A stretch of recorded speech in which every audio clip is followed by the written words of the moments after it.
Well, hello, everyone, and welcome to the Fountainhead discussion group sponsored by the Ayn Rand Institute. Welcome.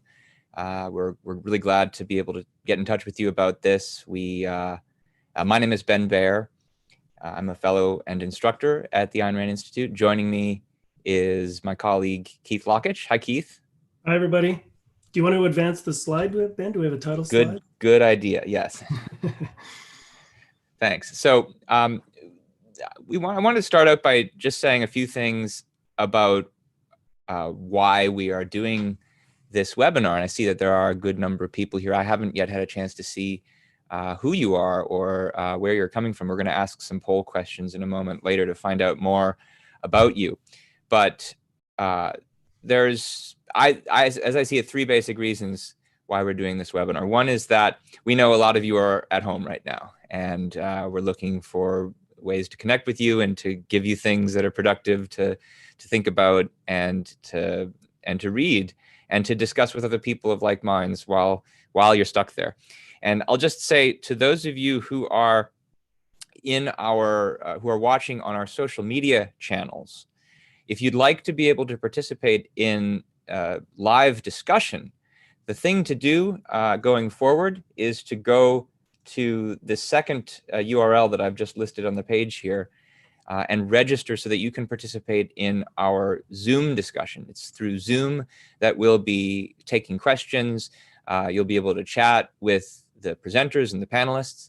And so we encourage you to go to that courses.aynrand.org page to register so that you can participate through Zoom. We're broadcasting on other social media channels also, but we're not monitoring any of the chat or the comments or the questions that are coming in there.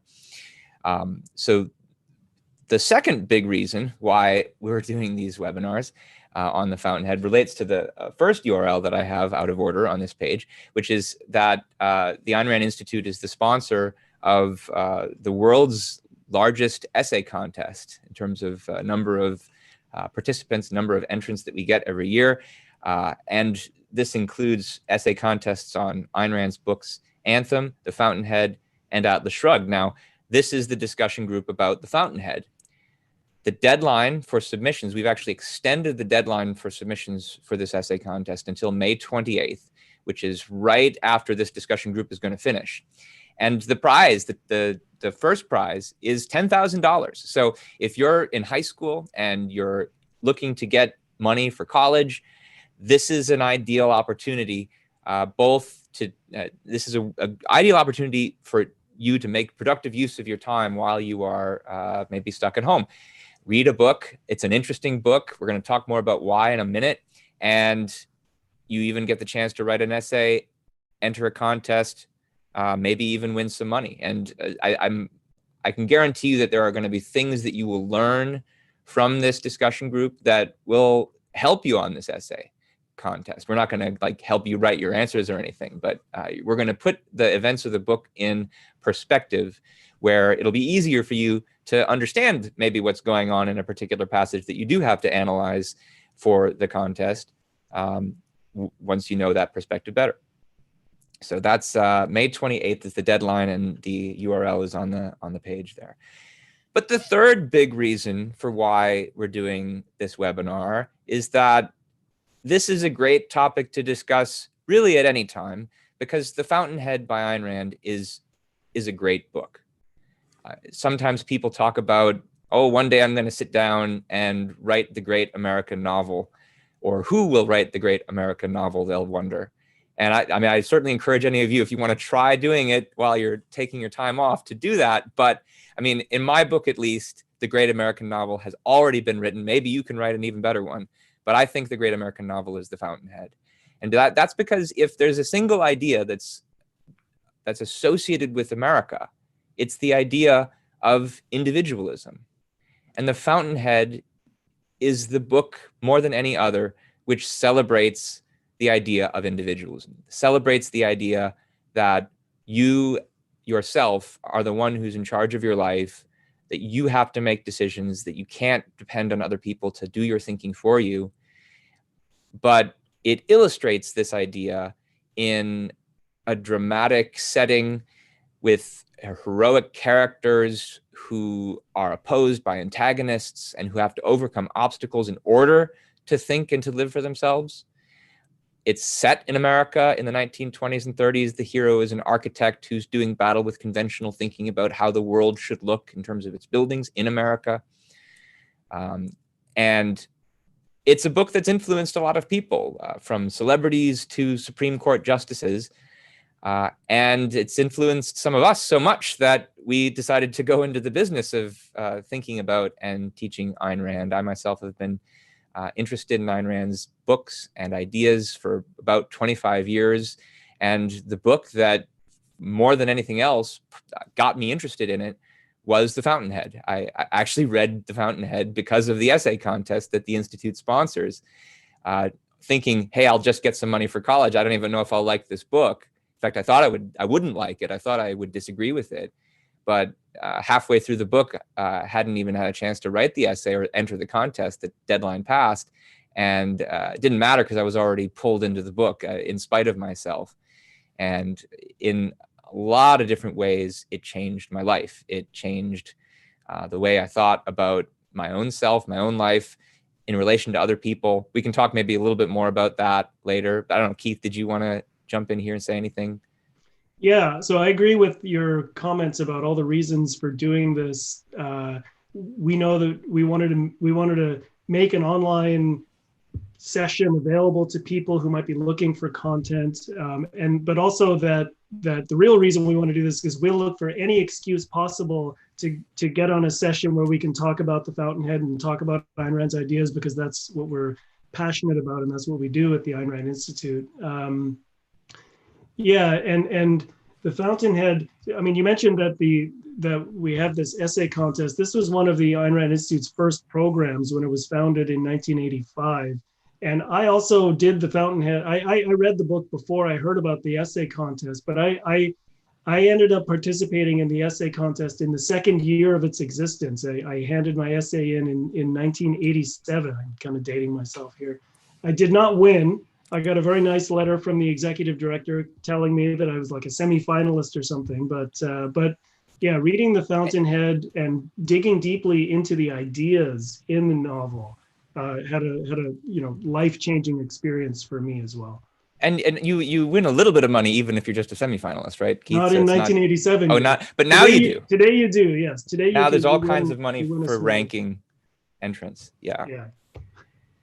Okay, so actually, we're especially interested to see if first-time readers can join us for this discussion group, people who maybe even haven't read the book yet, or maybe you've read it, but you haven't entered the essay contest yet. We'd like to find out more about who you are and where you're coming from. And so I'm going to just do a quick look. If you're in Zoom, you will be able to do this poll. And it's just asking for your familiarity with Ayn Rand to see if you know her really well, you don't know her at all. And I see there's about 56 people here in the Zoom who are attending in Zoom, which is great. And we'd definitely like to find out a little bit more about who you are. This just is this gives us metadata, and I'll leave that running for a while. Actually, Ben, while people are doing that, I wanted to ask another question, which is we're doing similar sessions on Ayn Rand's novella Anthem. We just did it about 2 hours ago. It started. It just ended an hour ago. And I'm looking at the participants here, I'm seeing that there are people. Some of the people attending this session were attending the other one. If you go into the participants tab, if you can do that, I'm just curious. There's a way to raise your hand. So if anybody, I'm just curious if you were somebody who was participating in the Anthem session, please press the hand raising feature, and we'll just kind of look. We can see down the list here by show of hands who are the people that did that. Just out of curiosity, I think it's wonderful if you can come to both. If you have a preference for one novel or the other, you can certainly choose to do that. But we're just out of curiosity. It looks like there's about a dozen people who looks like they're attending both. So that's great. We're really glad to have you all. And I'm going to lower all hands now. Okay, so just then a few more logistical things for going forward. Today's session is an introductory session. We're just kind of getting things started. We're waiting for more people to get the emails that we sent about this, and we expect that next week's session will be the really big first session. But there's a reading schedule. The Fountainhead is a long book. It's 700 something pages, depending upon the edition that you get. And we have about 7 weeks to kill here before the deadline of the essay contest arrives. So we have to do, if we're going to finish this in time for you all, about 100 pages a week. And if you go to that same page where it says register on the screen, you'll see there's a reading schedule. And roughly we're split. The book is divided into 4 parts. 3 of them we're dividing in 2. And that leaves 1 more. So there's 7 chunks of about 100 pages each. So for next week, if you want to dig deep into some of the ideas and characters and events of the story, you should try to get that reading done. And I think we're also going to try to send out a brief set of discussion questions that you can think about in advance and maybe even email us about. We haven't figured out quite yet all of the logistics about how we're going to do that, but at the very least, we'll post them for next week. We'll post them to this registration page where you also see the list of readings. And so those will be some questions to think about. Ask yourself, how would you answer them? And we can talk about those questions in the session next time. So actually, Keith, I'm going to stop the screen share at this point so that you can see both of us better. And there we are. And I think I'm going to stop. And are we in gallery view, Ben? I think so. Yes, I am. Okay. If anybody, if any of our friends want to confirm that in Slack, you can do that. But Ben, before we jump into anything else, let's just say people are starting to put some questions in. Why don't we explain how they can do that by going into the Q&A module? Do you want to do that? Right. So Nick was asking, he can see the 2 links, but nothing else. We've just turned off that screen. So now you should only see the 2 of us. But if you are in Zoom and you want to ask a question or make a comment, there's 2 ways to do this. One is just to use the chat feature. So if you hover over your screen, there should be a big button at the bottom that says chat. It'll pop up then on the right side of your screen. And that chat right now is set up so that we can see what you write, but nobody else can see what you write. So the other attendees won't see it. So it's anonymous in that way. And it's a little easier for us to see when someone chats. But if you have a specific question that you want to ask, you can also use the Q&A module. It's another big button. If you hover over the screen at the bottom, questions will go in there. So you might want to reserve maybe comments for the chat and questions for the question module. But you can really use either. We'll try to monitor both. And just feel free to... Sorry, so I see that Lynn has her hand raised. If you have a question or a comment, maybe you could use either the chat or the Q&A module. Yeah, we're not right now. At least we're not letting attendees talk on camera. Maybe someday we'll figure out the best way to do that. But for the time being, it's best to just use the chat or the Q&A. Well, we've heard about people having everyone's learning about Zoom these days, and we've heard that some organizations have had experiences with Zoom trolls. Not that we suspect anybody in our group here of being one, but we want to make sure that we have a professional experience here for everybody who's attending. Yeah. So Keith, I think we got most of the logistical stuff out of the way. Yeah. I think we wanted to now spend just a little bit of time, at least without giving away any spoilers, talking about what this book is about, what the themes of the book are. And you had some things you wanted to start out with. Yeah, so one of the major, so Ayn Rand was both a novelist and a philosopher, and her primary goal in writing was to be a storyteller and to write works of art that people could contemplate, as works of art, as ends in themselves. It's not primarily didactic, but she was a philosopher as well, and there's a lot of philosophical content that she puts into her novels, and in The Fountainhead in particular. One of the things that she's doing in The Fountainhead is she's contrasting different characters who embody different life philosophies. So Ayn Rand, as a philosopher, her view of philosophy is that it is that everybody, whether we know it or not, has certain philosophical ideas that guide our thinking and our actions, whether we've thought about them explicitly or we haven't. Nevertheless, growing up, we absorb the ideas in the culture around us and we think about them, and our lives are guided and shaped by philosophy. And this is something that if you want her view on this explicitly, she has a talk and an essay called Philosophy Who Needs It, where she elaborates on her view of philosophy and its role in human life. That's something you can look for on ARI's website. But in the Fountainhead, part of what she's doing is you can think of the book in some ways as almost a philosophical thought experiment. She's saying, what if you were to take a number of different characters and you portray them as being guided and shaped by different philosophies of life? What does that look like over the course of a human life? If philosophy is a fundamental force that shapes our thinking, it shapes our choices, it shapes our actions, it shapes the course of our life, what does that actually look like over the lifespan of a human being? So what she's doing in the novel is she's setting up her hero, Howard Rourke, who, as Ben said, this is in the way that this is the great American novel, represents the spirit of individualism. Rourke is somebody who embodies the philosophy of individualism. And in contrast to that, she's setting Rourke up against other characters who represent the opposite, in different ways, represent an opposite philosophy to individualism. And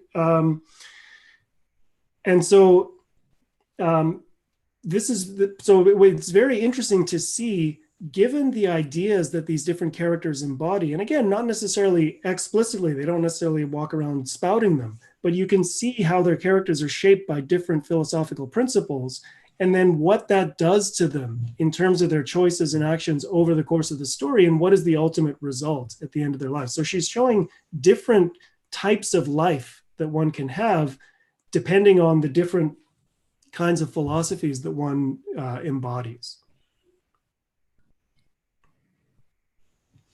Yeah, and Keith, did you mention the part about the original title of the book?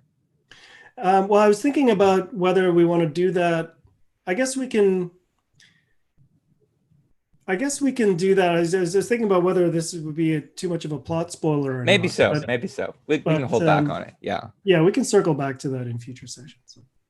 But I wanted to add a little bit more, because you mentioned how not necessarily in the speeches that they give, but at the very least in the actions and the events of the novel, it's showing the difference between individualism and non-individualism, what she sometimes calls collectivism, and her statement of the theme.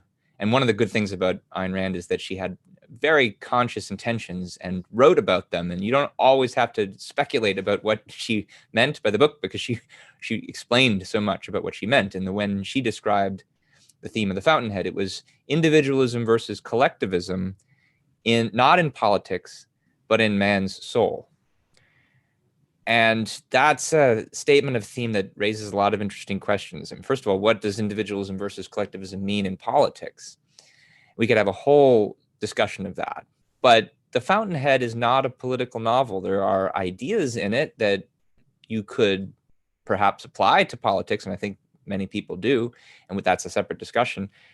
But when she means individualism in man's soul, she's talking about certain kinds of questions that come up for people in everyday life, simply when they are dealing with other people, regardless of whether they happen to work for the government or work in a business or work in an architecture firm.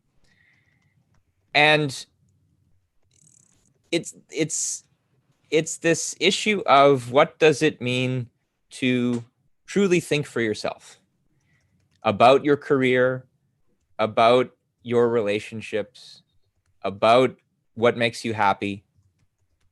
And are you going to define that by your own standards or by what other people tell you? In the case of The Fountainhead, this is illustrated most directly with regard to the way the character, the hero of the novel, Rourke, thinks about how to build his buildings. There are conventional aesthetic standards that he's rebelling against, but he's not rebelling against them just because he likes to rebel. It's because he believes in these standards, and he thinks he has good reason to believe in his own standards, that is, in his own way of building things. And that's not the only place it comes up, but that's just the most obvious place. And it's interesting also to think about, why does she say individualism versus collectivism in man's soul? Soul is a word that you usually think of in connection with religion. But Ayn Rand is not using it in a religious sense. And in fact, if you take a look at the introduction that appears in most editions of the novel, most of the mass market editions, it's the introduction to the 25th anniversary of the 25th anniversary edition of the book. She actually comments on this wider issue. She says there's a wider issue which is involved in every line of the Fountainhead, which has to be understood if one wants to understand the causes of its lasting appeal. And she talks about how there are a lot of terms in morality that have been unjustly, in her view, appropriated by religion and monopolized, as if only religion has something to say about them. So think about the concept of the soul. Well, the soul is the thing in each of us that's sacred. And what's sacred? Well, sacred is something that's superior and not to be touched. Well, in the way that a lot of people think about these things, what it means to be a sacred thing, not to be touched, is to be otherworldly and to not be sullied by the concerns of this world. But one of the points that she makes in this introduction is that it doesn't have to be that way, that these are concepts, whether it's soul or sacred or worship or reverence, these are concepts she thinks have real meaning. They have real emotional components in everybody's life that refer to life in this world and have a real important role to play, even if you're not thinking in terms of a religious view.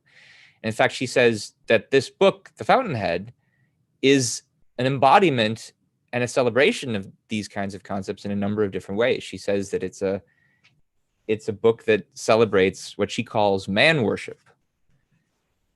And if you want to see more about what she means by that, take a look at the introduction. But I will just read you one little passage from it. She says, "The man worshippers, in my sense of the term, are those who see man's highest potential and strive to actualize it.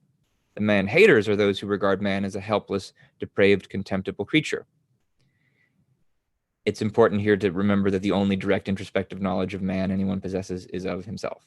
And so the character Rourke is somebody, I mentioned before, one of the reasons that I liked this book, one of the reasons it meant something to me, was because Rourke is this ideal character that you can look up to.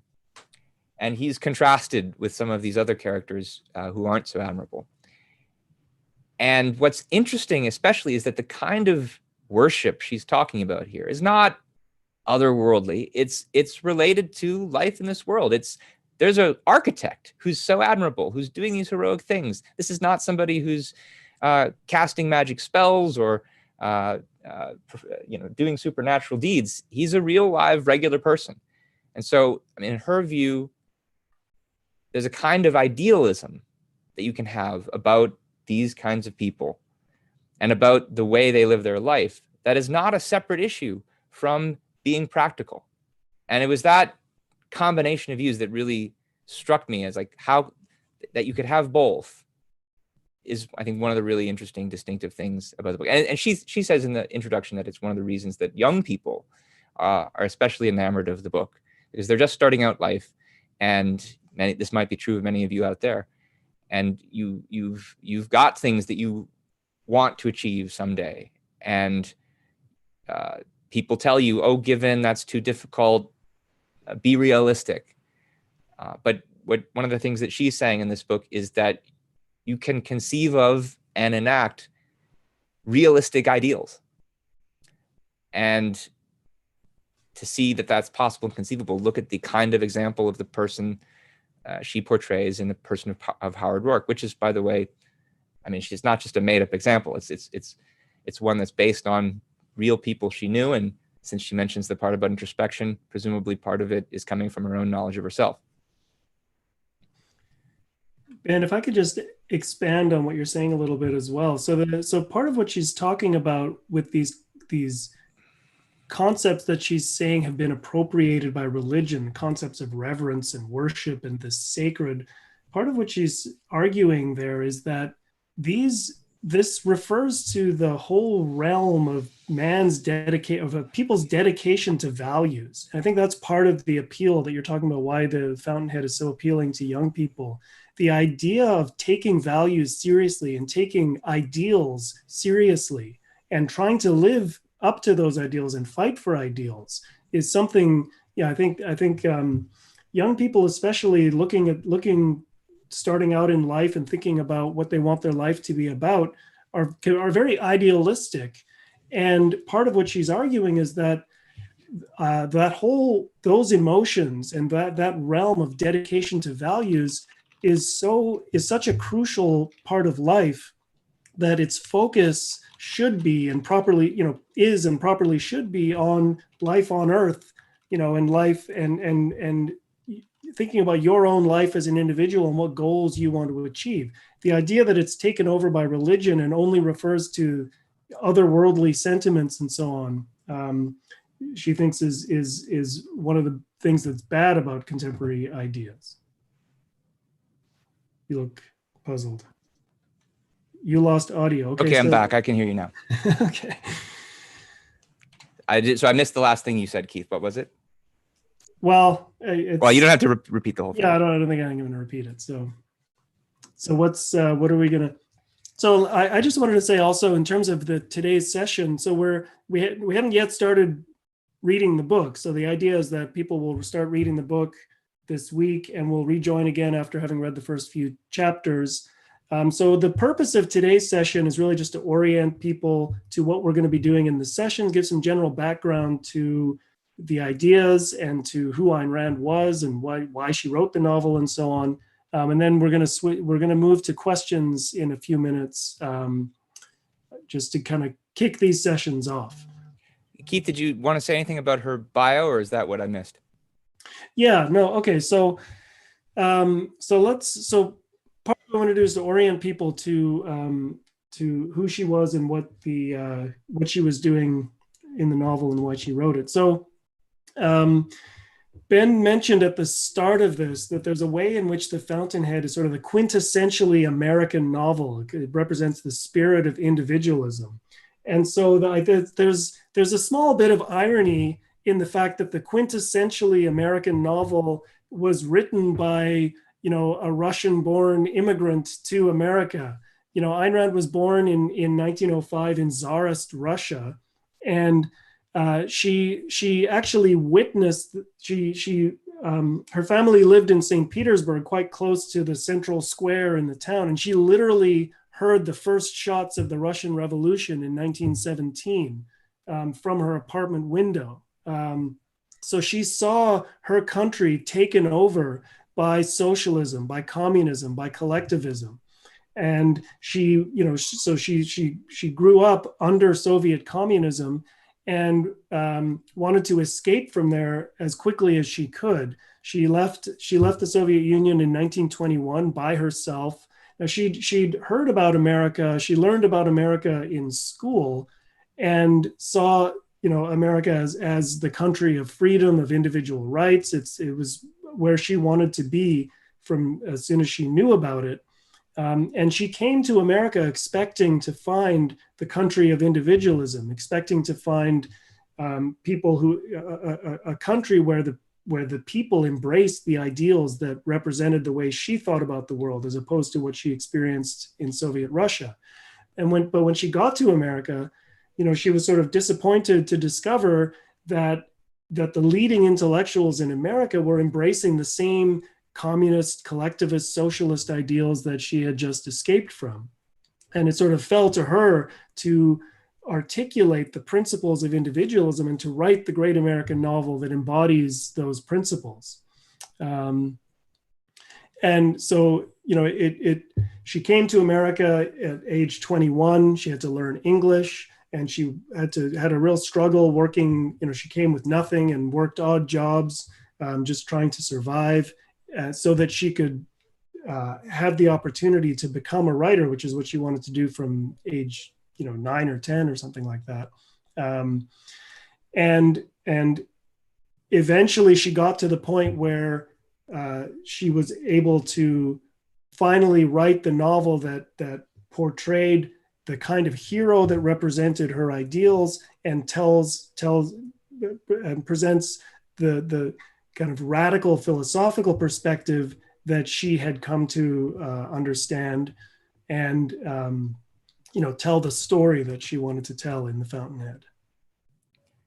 Well, Keith, you said that it was ironic that the quintessentially American novel was written by a Russian immigrant, but isn't the story that you just told of an immigrant coming from abroad and pulling herself up by her bootstraps precisely and quintessentially the American story? That's a good point. That's true.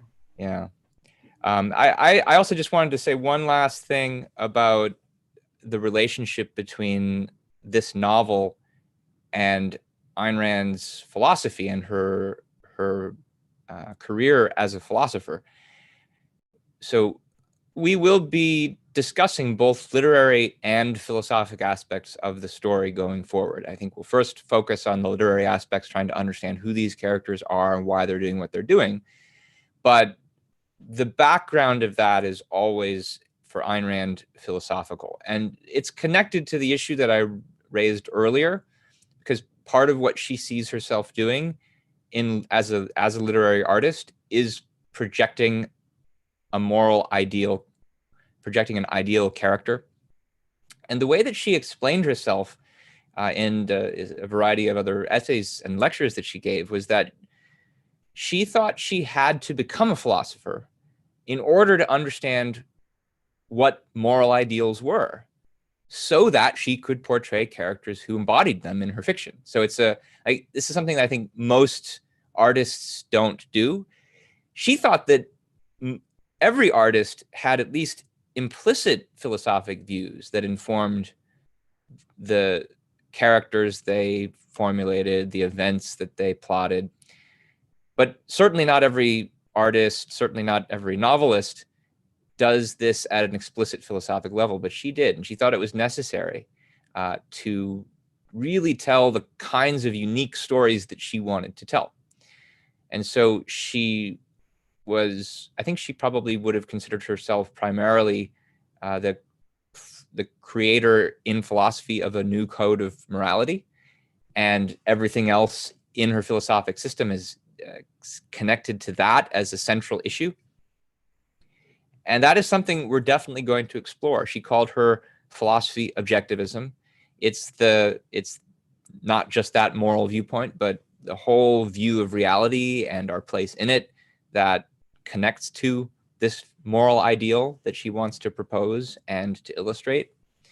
So that is something we'll spend some time talking about as well in the class. And I know that there are probably a mix of people who are watching. Some of you are coming to this for the first time and haven't explored any philosophy yet. I know that there are going to be some of you who are, reading this for the 5th time, the 10th time, I don't know, and Ayn Rand's philosophy pretty well already. And I just want to make it clear that we're going to be prioritizing the novices, the people who are reading this for the first time, and we're not going to be trying to answer kind of technical questions about her philosophic worldview, only technical enough to get to the points that we need to get to. So let me actually share my screen one more time with a few things to share. And Keith, wait, there we go. You can see that screen share, Keith? Good. So If you have, I'm seeing your toolbar though. Do you want to just share the? I'm not sure why it's doing that. Full screen. There we go. Okay, I must have just been hovered, but anyway, I know you're going to have many people here are going to have a lot of questions about the book, both about the events and the characters and about the ideas. So if you have questions, especially about the reading that we've just discussed, so for next week, it's the first 100 pages. If while you're reading this 100 pages, you have questions you want us to think about and answer in our sessions, please email these to us at students@aynrand.org, and we will see if we can incorporate commentary on those questions into our discussions. So that's really for everybody. Even if you got technical questions, we may not answer them, but we at least want to hear them and see if it's something that's worth bringing up. And we got a question from Clara asking if this is going to be a discussion group, so it's just the host answering questions, or will attendees be able to discuss ideas with each other? So for the reasons we gave earlier about just the nature of Zoom and also because of bandwidth issues, I think we don't want to have everybody's camera and everybody's microphone turned on. So if you want to have discussions with other people who are participating, you can go to the Ayn Rand Institute has a Facebook page dedicated to the Fountainhead. So if you go to Facebook, if you go to Facebook and search for the Fountainhead, you can go to the Fountainhead page and you can feel free to post comments there and discussions, and people can participate and chat with each other. That's the best forum for that sort of thing. Yeah, and we're also broadcasting this same discussion to that page as a Facebook Live recording. And Bettina is asking where she can find recordings, and that's one place. So you'll once the broadcast is done on Facebook, you'll be able to view it perpetually as a recording. We'll be posting it in other places as well. It's also going to be on YouTube. I think it's also on Periscope, and we may have eventually. I'm sure we'll put it on our proprietary site, which is Ayn Rand University. And people should, if you have an iPhone or an Android phone, download the Ayn Rand University app. That will be one place these recordings will eventually be available as well. That's a free app, which is not just featuring this material, but a whole lot of other multimedia lectures and recordings about Ayn Rand's ideas and novels. And let me just put in a plug for, so we mentioned that part of the purpose of this is it's aimed at students who are participating in the essay contest. On the Ayn Rand University app, I actually have a course on the Fountainhead that I gave for the same reason. So if you're, now it assumes that people have read the whole book. So if you might not want to do it if you haven't finished the whole novel, but there's a lot of additional information about the characters and themes and that sort of thing in that course, which you might find interesting. And as far as a recording of today's session is concerned, so we thought of this idea of hosting these sessions, just a week ago, and we started marketing it just a couple days ago. So we're really gratified to see we got more than 60 participants here live right now, which is fantastic. But part of what we're going to do is we're going to make the recording of this session available as kind of the intro session. And if you students, or if you're teachers on the call or homeschoolers, if you want to share this with other people that you think might benefit from these sessions, please do that so we can get this out as widely as possible. And next week, maybe we could have 168 people participating in the call. That would be fantastic. So I think now is a good time to transition to taking your questions, and I'll just keep the slide up for 10 more seconds. To let you know about that. But yeah, if you are on Zoom, one last time, the best way to ask a question is either to use the Q&A module. So hover over the screen, you'll find a button on the bottom, says Q&A. There's a place there where you can submit a question. We'll see that. We can consider whether we'll answer it. You can also type questions in the chat, though the chat is a better place perhaps for comments, because we'll be looking for the questions in the first place. So let me stop the share one more time. And I think I've done that. So we have some questions coming from, there's a question from Terrence. and this is a interesting position you're in, Terence. I've read a lot of her nonfiction, but little of her fiction. Is that going to affect my reading? Usually it's the other way around. Usually it's people read the fiction first and only get to the nonfiction later. I would say that it will affect your reading. And if that's true of anybody else, it's important when you're reading the fiction in light of knowledge of what her ideas are. I think it's important to try to understand the characters and the events on their own terms first, without trying to shoehorn her ideas into those events. Now, I think they are definitely related, but somebody who's, especially if you're only grappling with her ideas in nonfiction form for the first time, it's not always clear what those ideas mean. And what the novel and what the fiction makes clear is what they mean. The best embodiment of her philosophy is her novels. She wrote her nonfiction later in order to elaborate and make really explicit what the meaning of those novels is. But the first and the clearest way to understand the meaning of her ideas is through the fiction. And so I would try to, for the moment at least, put aside the nonfiction essays, just really try to grapple with what's going on in the story. And then after you've done that, I think it's a fine idea to try to relate it back to the nonfiction. And did you have any thoughts on that, Keith? No, I agree with everything you said. We have another question about Nietzsche. Did you want to? Yeah, Steve, and I suspect I know who Steve is, and that he's more of an advanced person here who's read a lot of the nonfiction. But he asks, what was the influence on Rand by Friedrich Nietzsche? How similar or different is Rand's concept of an ideal man with Nietzsche's overman, Superman, or other concepts like the Stoic ideal sage?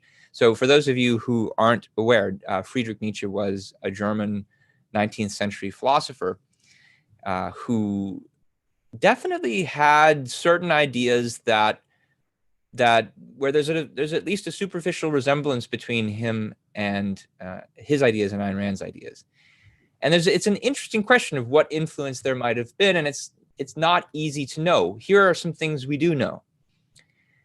We know that Ayn Rand read Nietzsche, and she talks about it in a variety of places, including in the introduction to the Fountainhead, where she mentions how she was originally going to include a passage from Nietzsche's book Beyond Good and Evil as a kind of frontispiece, but that she eventually took it out. And so we know she read it. We also know from her biography that she had her most basic philosophic ideas before she read Nietzsche. There's a story she tells about how her sister in Russia was the one who introduced her to Nietzsche in the first place. And she read one of Nietzsche's book, and she brings it to Ayn Rand, and she says, look, Nietzsche beat you to all your ideas. But whether or not they're the same ideas is an interesting question, but it's clear that Ayn Rand had conceived of some of these basic ideas on her own before she read Nietzsche. And then she did read him.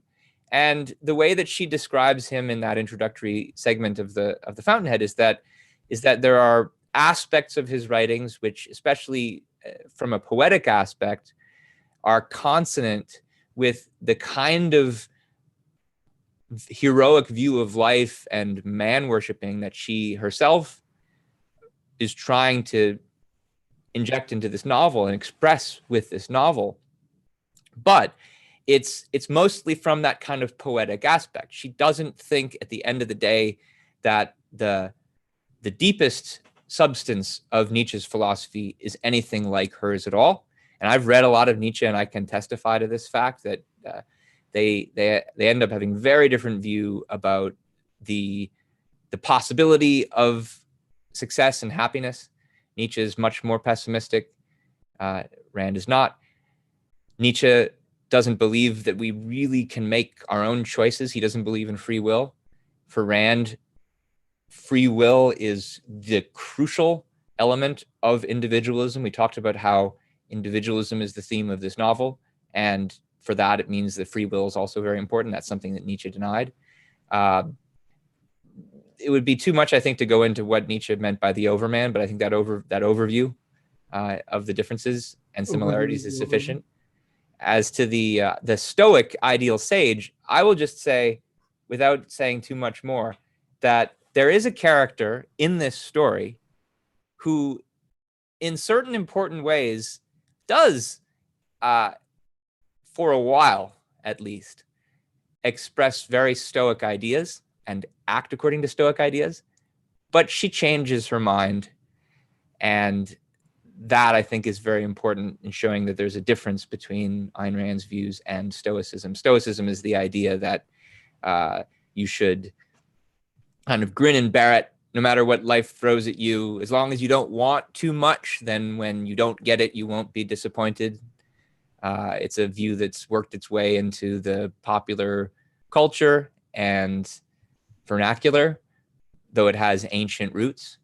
And yeah, there are, again, just like with Nietzsche, there are some superficial similarities, but at the end of the day, there's again going to be very substantial differences. And I think when you see what that character thinks and how she changes over the course of the story, you'll see what some of the biggest and deepest differences are. But I think also it's worth, in terms of Rand and Nietzsche, it's worth commenting on the fact, because this is one of the core themes of the Fountainhead is the idea of egoism.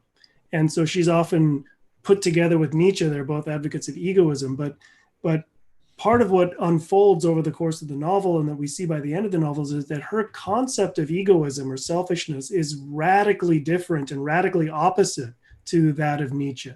And there's a way in which, you know, what he's advocating is in contrast to the idea, the Christian altruistic idea of sacrificing yourself for others. There's a way in which Nietzsche advocates the sacrifice of others to the self. You know, the overman, you know, tramples on people just because he's better than everybody else. And that is, and what Ayn Rand is doing is rejecting that conception of selfishness. And so that's, even though there was an influence of Nietzsche, fundamentally in terms of the moral philosophy that she developed, it's fundamentally opposed to that. Yeah, and just like I was saying about Stoicism, there is another character in the Fountainhead who really does live on this kind of Nietzschean overman, Übermensch view, and wants to advance what he thinks are his interests by using power over other people. But just like the previous character I was talking about, you'll see that there's a big difference between the path that he takes and the path that the hero takes. The first character I was mentioning, she ends up following Rourke. After all, the character I'm now talking about, Wynand, there's a divergence, and that will be something we'll spend some time talking about. So if people have questions, feel free to put them in the Q&A module. If there aren't more questions today about, you know, Ayn Rand, who she was, some of the ideas. Obviously, we haven't gotten into the novel yet, so we're not going to talk about events of the novel or things that would be plot spoilers. But if you have other questions, go ahead and put them in the Q&A module. And if you don't, we can draw a line for today, and we'll pick it up again next week. Daria is asking, how old were you when you explored the Fountainhead, and what impact did it have on you? Keith? I think I was 15 or 16 when I read it, and it changed the whole course of my life. I mean, I work at the Ayn Rand Institute, and I teach Ayn Rand's ideas and talk about her philosophy. So that it shaped the whole course of my life. Yeah, I had read a little bit of Ayn Rand prior to the Fountainhead. I think I read her nonfiction essay, Philosophy Who Needs It, first. And then because I knew a little bit about her, I knew about this essay contest, and I thought I'll read the Fountainhead for the essay contest. And I read that when I was about 17. I read that my senior year in high school. Ashwin is asking, were her characters intended to be completely original, or were they inspired by real life people, or perhaps something in between? I think that perhaps something in between is probably the right way to think about it. So Ayn Rand described her literary philosophy as romantic realism. And what that meant for her was that, the romanticism part is related to what I was discussing earlier about how she sees especially literary art as for the sake of projecting a moral ideal. And so in that regard, she is idealizing. That is, she's taking things that she sees in real life, but she's polishing them up. She's essentializing them. She's streamlining them in order to portray the essence of ideas as embodied in individuals. But it's still romantic realism. So she doesn't want to portray a fantasy world. She doesn't want to portray even something in the long distant past or the hypothetical future. It's The Fountainhead is one of her most realistic novels. And to know something about the subject matter, she actually did a lot of research. She worked in an architecture firm as a secretary. I can't remember for how long, but it was at least the better part of a year to acquaint herself with the profession and the way architects work. And in the course of doing her research on architecture, one of the architects that she came to admire was Frank Lloyd Wright. Now, a lot of people often ask, was Wright inspired, or was the character of Howard Rourke inspired by Wright? And it's certainly the case that there are aspects of Rourke's story that are reminiscent of aspects of the biography of Wright. But I don't think she would have said that Rourke was inspired by Wright.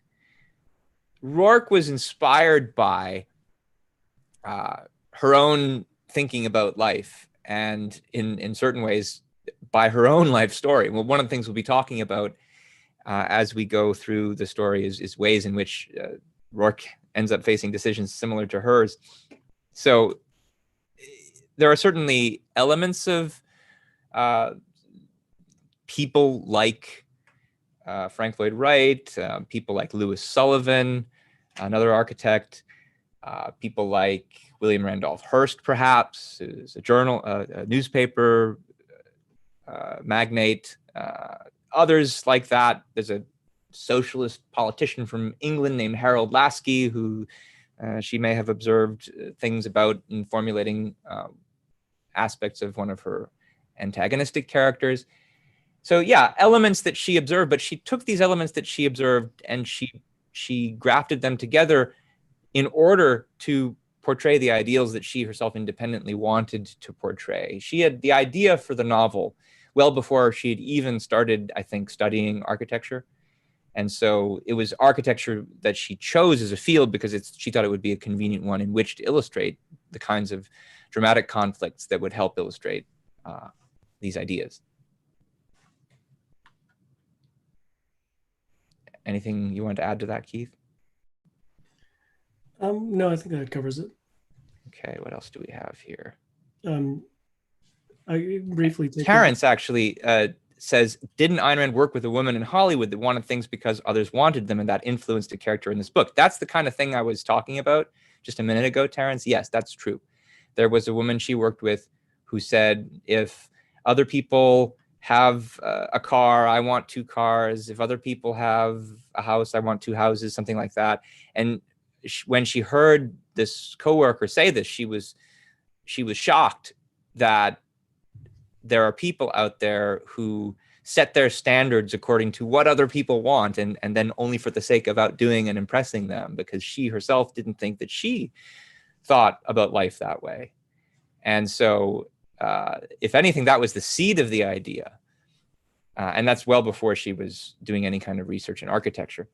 Yeah, but I would. So part of what's important there is what she's doing is she's observing people in the world making comments like that. Observe someone like Frank Lloyd Wright designing buildings the way he designed. But what she's doing is she's drawing philosophical abstractions from that. Did you already say that? And then embodying. Not quite in that language, but yeah. So part of her literary method is she's trying to identify the principles governing what she's seeing, and then creating sort of from scratch characters that embody those principles. So they're not representations of people in the real world. They're meant to concretize and embody the philosophical abstractions that she identified.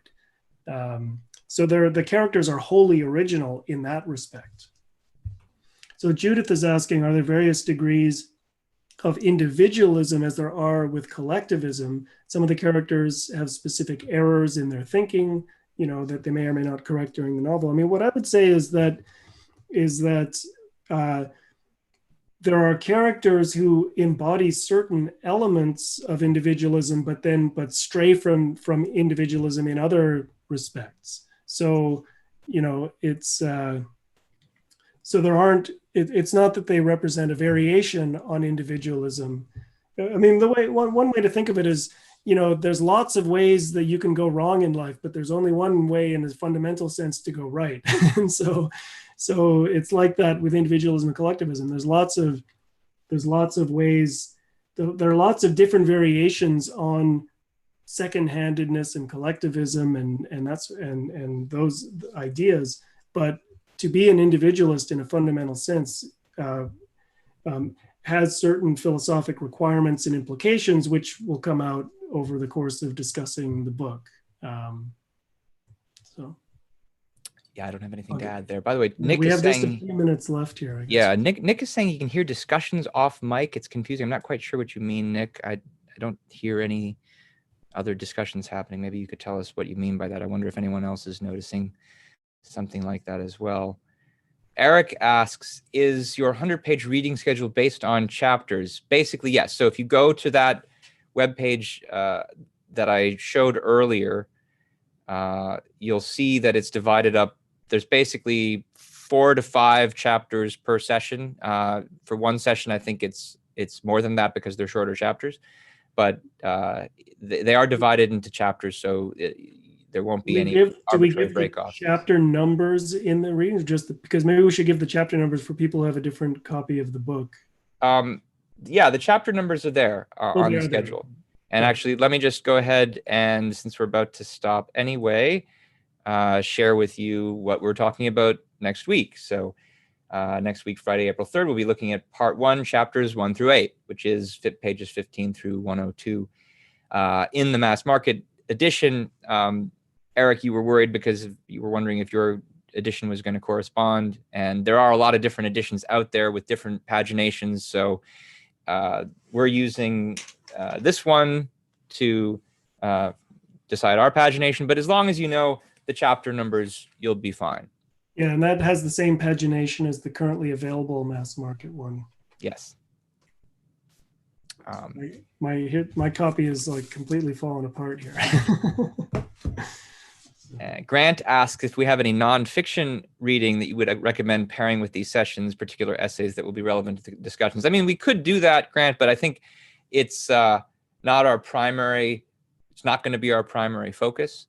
We're mainly just going to be digging straight into the novels themselves, into the novel itself here.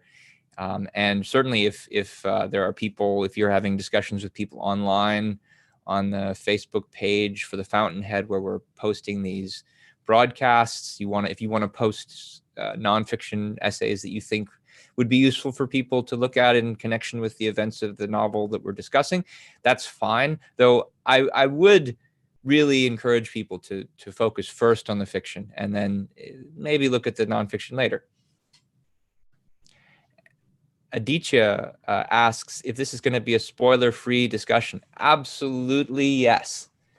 That is our intention. And I think you're asking because you've read this book before and you know what happens. And so one thing that I'm going to encourage everybody who's a veteran reader who's participating, I'm going to encourage you strongly not to post any kinds of spoilers in any of the places where this is being discussed, because some of these people who are with us are reading this for the first time. And I think we can all remember how wonderful it is to read a book like this for the first time, and spoilers spoil it. So each of our discussions is going to be confined only to the reading that's been assigned, not in any way looking forward to what happens later. And Keith, is that a good time to stop, do you think? Yeah. Okay, Terrence, you asked a question, but I think if we answered that, we'd probably be giving away too much at this That was yeah, that Terrence, your question was the one that we earlier in the session we thought, should we talk about this? And we thought, no, it'll be a spoiler. So that'll come up in later sessions. So But thanks for asking. yeah. All right. So see you all next week, same time, Friday, April 3rd for part 1, chapters 1 through 8. I haven't reread this yet myself. I'm going to be doing it over the weekend, and I'm looking forward to it. And I'm looking forward to having discussions with all of you about this wonderful novel. Yeah. Thank you all for joining us. And we look forward to seeing you again next week. And even more of you, bring your friends. Yes, bring your friends.